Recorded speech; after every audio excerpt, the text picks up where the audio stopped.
Sometimes life doesn't need a new start. It needs a restart. Accept where you are. You can't move forward by hating your past. Accept the pain.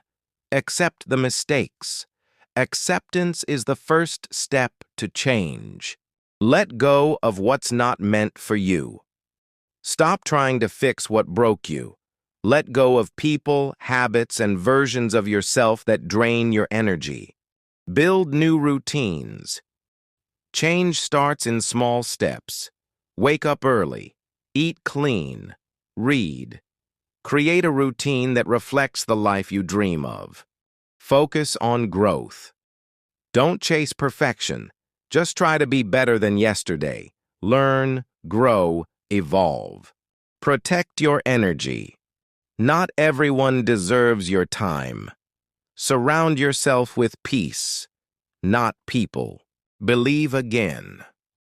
You've fallen before, but you're still here. That means you're strong enough to rebuild again. This is your sign. It's not over. It's just the beginning. Restart your life. Today,